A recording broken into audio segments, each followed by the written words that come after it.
Hello and welcome to batch IAS, my self Abhishek Mishra. Russia Ukraine war के बाद जिस तरीके से न्यू वर्ल्ड ऑर्डर या जिस तरीके से ये कहिए कि वर्ल्ड सिनेरियो में जो परिवर्तन, जो चेंजेस हमें देखने को मिल रहे हैं, उसी सीक्वेंस में एक बहुत बड़ी घटना हमें फिर देखने को मिली है।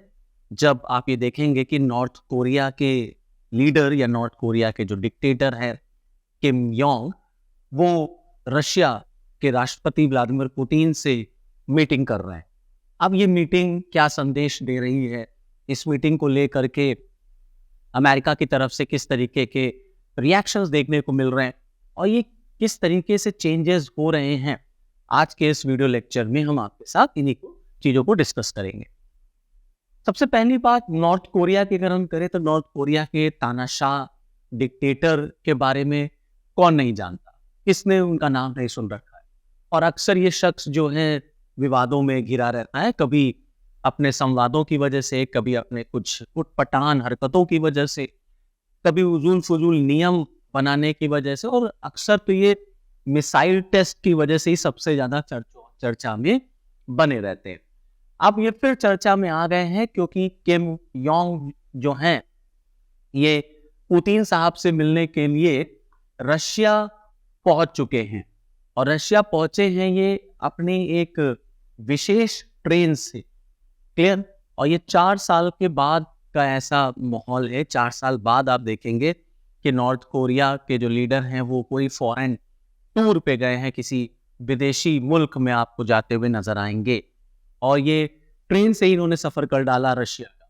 इससे पहले भी ये ट्रेन से ही वियतनाम गए थे डोनाल्ड ट्रंप से मिलने के लिए, और ये ट्रेन से ही जो है चाइना का भी इन्होंने सफर किया था, बीजिंग गए थे। तो जनरली जो है ये जाते नहीं है बहुत ज्यादा, ये जो है लोगों से मिलना जुलना इनको पसंद नहीं है बहुत। अक्सर आप देखेंगे मतलब आप जनरली ये नहीं पाएंगे कि नॉर्थ कोरिया के जो लीडर हैं वो कहीं फॉरेन टूर पे जा रहे हैं या कोई उनके देश में ट्रेवल कर रहा है। लेकिन अब ये ऐसा क्या हुआ एकाएक कि जो रशिया है वो नॉर्थ कोरिया की तरफ हमें बढ़ता हुआ नजर आ रहा है। इसके पीछे देखिए, अभी हाल फिलहाल के दिनों में आपने देखा होगा कि रशिया की दोस्ती जो है वो चाइना से नजदीकियां बढ़ती हुई नजर आई। जिस तरीके से रशिया यूक्रेन वॉर में जो सिनेरियो चेंज हो रहा है, उसी तरीके से रशिया यूक्रेन वॉर का ही ये रिजल्ट है कि जो है रशिया और नॉर्थ कोरिया के बीच में हमें नजदीकियां दिखती हुई नजर आ रही हैं। और न केवल ये, जब किम जोंग जो है वो रशिया पहुंचे तो उन्होंने स्ट्रेट अवे कह डाला कि इस रशिया यूक्रेन कन्फ्रंटेशन में, रशिया यूक्रेन स्ट्रगल में तन मन धन से नॉर्थ कोरिया जो है वो रशिया के साथ है। और क्या स्टेटमेंट उन्होंने दिया, that I support your sacred battle with the West. मतलब जो रशिया वेस्टर्न इंपीरियलिस्टिक ताकतों के खिलाफ लड़ रहा है, संघर्ष कर रहा है, उसमें नॉर्थ कोरिया रशिया का समर्थन करता है। ये एक बहुत बड़ा मैसेज है और बहुत बड़ा एक तरीके से आप कहिए चैलेंज है अमेरिका वगैरह देशों के लिए, जिन्होंने रशिया के ऊपर और नॉर्थ कोरिया दोनों के ऊपर प्रतिबंध लगा रखे हैं, सैंक्शंस लगा रखे हैं। अब क्योंकि देखिए दोनों के ऊपर सैंक्शन लगे हुए हैं, तो सैंक्शन लगे तो जाहिर सी बात है दोनों का वर्ल्ड ट्रेड जो है वो है नहीं, तो आपस में ही ट्रेड कर रहे हैं। अब आपस में ट्रेड करके या आपस में बातचीत करके अच्छे रिलेशंस बना के अपने कोऑपरेशन को और डीपेंड करना चाहते हैं, अपने संबंधों को ये और मजबूत बनाना चाहते हैं। अभी दोनों अलग अलग अमेरिका से जो है पंगा ले रहे हैं, अमेरिका से लड़ रहे हैं। यहाँ पे हमें ये नजर आ रहा है कि दोनों मिल करके अब अमेरिका को चुनौती देना चाहते हैं। तो ये एक बहुत बड़ा चेंज जो है आप कह सकते हैं हाल फिलहाल के दिनों में हमें देखने को मिल रहा है। नौ, ये जो मीटिंग पुतिन साहब के साथ हो रही है नॉर्थ कोरियन लीडर की, ये बेसिकली आप देखेंगे कि जनवरी 2020 में जब से इन्होंने अपने बॉर्डर क्लोज किए थे ड्यूरिंग लॉकडाउन, उसके बाद से ये मीटिंग अब पहली मीटिंग है। इसके पहले अगर आप देखें तो अप्रैल 2019 में ये दोनों लीडर मिले थे, और ये मिले थे लीडर जब नॉर्थ कोरिया का अमेरिका के साथ न्यूक्लियर डिप्लोमेसी जो है वो फेल हो गया था। उसके बाद जो है पुतिन और नॉर्थ कोरियन लीडर के बीच मीटिंग होती है। अभी रशियन डिफेंस मिनिस्टर जो है वो भी नॉर्थ कोरिया की यात्रा कर चुके हैं, ऐसा अमेरिकन ऑफिशियल्स का कहना है। क्योंकि जाहिर सी बात है, अमेरिका तो नजर बनाए रखता है रशियन डेवलपमेंट के ऊपर, नॉर्थ कोरियन डेवलपमेंट के ऊपर, चाइनीज डेवलपमेंट के ऊपर, ईरानियन डेवलपमेंट के ऊपर। तो ये तमाम ऐसे देश हैं जिनसे अमेरिका को पंगा लेना पड़ता है, या अमेरिका इन सारे देशों को जो है टैकल करता रहता है। तो अमेरिकन ऑफिशियल की तरफ से ये बात बताई गई, जानकारी दी गई कि रशियन डिफेंस मिनिस्टर जो है वो भी हाल फिलहाल में नॉर्थ कोरिया की यात्रा कर करके आए थे, और जहां पर उन्होंने इस बात को बोला कि दोनों देश जो हैं वो मिलिट्री एक्सरसाइजेस कंडक्ट करने पर भी विचार कर रहे हैं। ये भी एक बहुत बड़ा अचीवमेंट है, या ये कह लीजिए बहुत बड़ा एक चेंज है कि रशिया और नॉर्थ कोरिया मिल करके मिलिट्री एक्सरसाइज करना चाहते हैं। अब इसको भी अमेरिका जाहिर सी बात है पसंद नहीं करेगा, क्योंकि रशिया और नॉर्थ कोरिया जितना नजदीक आएंगे, अमेरिका के लिए चैलेंजेस उतने ही बढ़ने लग जाएंगे। अब यहाँ पर प्रश्न ये उठता है कि संबंध जो ये जो यात्रा नॉर्थ कोरियन लीडर कर रहे हैं, इससे एक्चुअली में रशिया को क्या फायदा है, नॉर्थ कोरिया को फायदा क्या है। तो यहाँ पर ये बात समझने की जरूरत है कि एक्चुअली में रशिया क्या चाहता है यहाँ पर। तो देखिए, बहुत सिंपल सी बात है, क्योंकि रशिया पिछले कई महीनों से, या कह लीजिए 2 साल हो गए, और रशिया यूक्रेन वॉर जो है अभी वो चल ही रहा है, और यहाँ पर रशिया जो है एक तरीके से लड़ाई में जिस तरीके से इन्वॉल्व है, तो रशिया की पूरी इकोनॉमी कह लें आप, या उसकी मिलिट्री स्ट्रेंथ कह लें, धीरे धीरे वो खत्म हो रही है, कम हो रहा है। अब रशिया को अगर लड़ाई लड़नी है और उसको यूक्रेन को अगर हराना है तो उसको वेपन्स चाहिए। तो रशिया यहाँ पर नॉर्थ कोरिया से वेपन्स जो है वो एक्वायर करना चाहता है।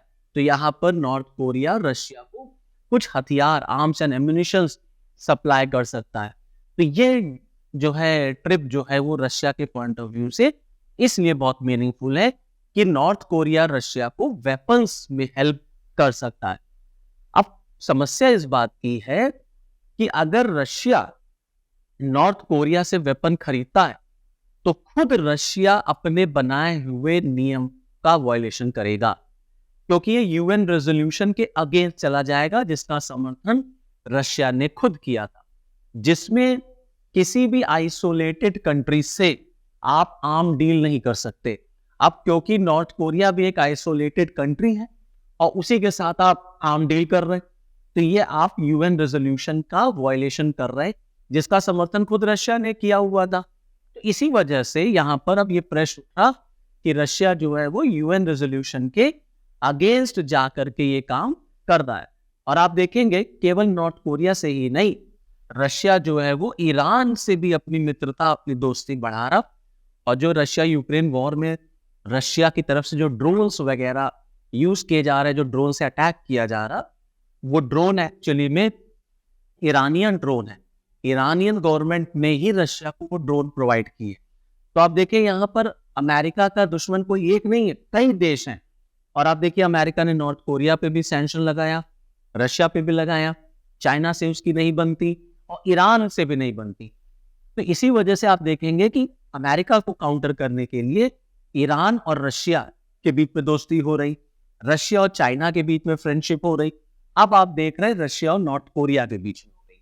और ये जो रशिया और नॉर्थ कोरिया का रिलेशन है, तो कोल्ड वॉर के टाइम पर भी आप देख सकते हैं, जब शीत युद्ध चल रहा था, तो जब कोरियन वॉर हुआ या कोरियन क्राइसिस हुआ, पेनिसुलर क्राइसिस जब हुआ, तो नॉर्थ कोरिया और साउथ कोरिया जब डिवाइड हुए, तो आप देखेंगे नॉर्थ कोरिया जो था वो कम्युनिस्ट बना, और वहां पे रशियन सोवियत संघ का वहां पे दबदबा था, और साउथ कोरिया में अमेरिकन दबदबा था। तो आप देखेंगे इसीलिए साउथ कोरिया जो है वो अमेरिका टिल्टेड है, और नॉर्थ कोरिया जो है वो रशिया टिल्टेड है।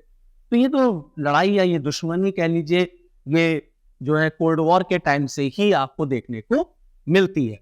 अब यहाँ पर ये भी बात समझने की जरूरत है कि किम को क्या चाहिए रशिया से। भाई जाहिर सी बात है, दोनों लोग एक दूसरे की हेल्प करेंगे, तो किम की प्रायोरिटीज क्या है।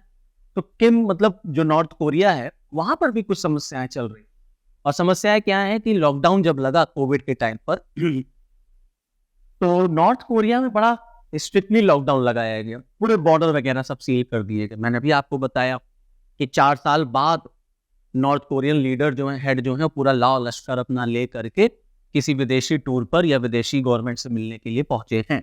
अच्छा, वो अकेले ही नहीं गए हैं, उनके साथ कई लोग भी गए हैं, मतलब गवर्नमेंट ऑफिशियल्स गए हैं, मिलिट्री ऑफिशियल्स गए हैं। इसका मतलब है वहां पर कुछ बायलैटरल ट्रेड वगैरह की बात होगी। तो रशिया तो ठीक है, समझ में आ गया कि उनको वेपन्स वगैरह चाहिए। किम को क्या चाहिए? तो किम को चाहिए अपने देश के लिए फूड ग्रेन, क्योंकि नॉर्थ कोरिया में फूड ग्रेन क्राइसिस बहुत जबरदस्त है। तो रशिया ये उम्मीद लगाई जा रही कि रशिया वेपन्स खरीदेगा नॉर्थ कोरिया से और नॉर्थ कोरिया को फूड ग्रेन सप्लाई कर सकता है, कुछ बेटर टेक्नोलॉजीज दे सकता है, क्योंकि नॉर्थ कोरिया भी अपने आर्म रेस को रोकना नहीं चाहता। जो वो मिसाइल प्रोग्राम चलाता है उसको और अपग्रेड करते रहना चाहता है। यहां पर रशिया उसको कहीं ना कहीं से टेक्नोलॉजी और एक्सपोर्ट प्रोवाइड कर सकता है, और खाद्यान्न तो दे ही सकता है फूड सिक्योरिटी के लिए। फूड ग्रेन तो ऑब्वियस सी बात है वो रशिया नॉर्थ कोरिया को देगा ही देगा। तो इसीलिए इस ट्रिप को विन विन डील जो है वो कहा जा रहा है दोनों के लिए, क्योंकि इससे फायदा रशिया को भी है और इससे फायदा नॉर्थ कोरिया को भी है। लेकिन अब यहां पर जो सबसे बड़ी समस्या है वो ये है, या ये जो ट्रिप है इसका जो चैलेंज देखने को मिलेगा वो एक्चुअली में साउथ कोरिया, अमेरिका और जापान का जो ट्राइलैटरल कोऑपरेशन है उसको ये चुनौती देता हुआ नजर आएगा। क्योंकि मैं आपको यहां बताऊं कि देखिए, एक रशिया, फिर आपका नॉर्थ कोरिया और फिर ये चाइना, ये तीन तिगड़ी है। और ये तीन तिगड़ी का जो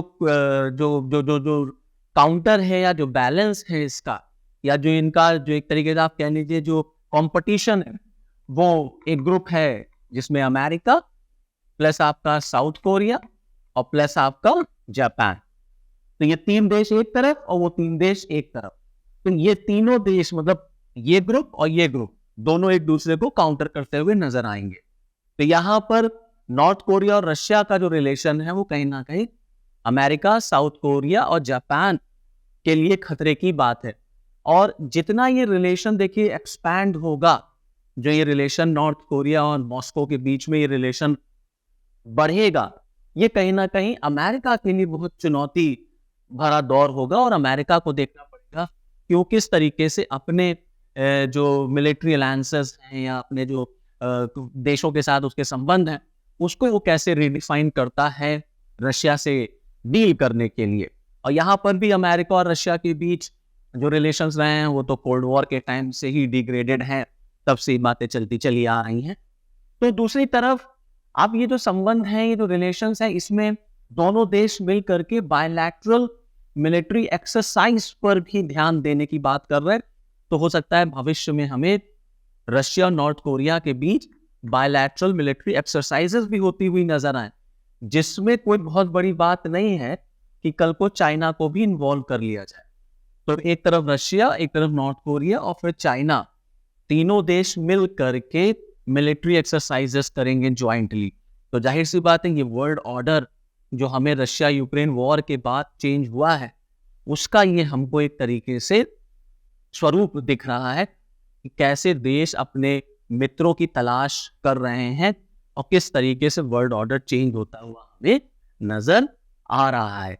अब यहां पर ये जो रशिया, नॉर्थ कोरिया और आगे चल करके चाइना के साथ मिलकर के बायलैटरल या मिलिट्री एक्सरसाइजेस की जो बात है, ये एक चीज दर्शाता है, और वो ये है कि अब नॉर्थ कोरिया ये चाहता है और ये वो दिखा रहा है कि अब वो इस टैबू में नहीं रहना चाहता, कि वो एक आइसोलेटेड कंट्री के फॉर्म में रहना पसंद करता है।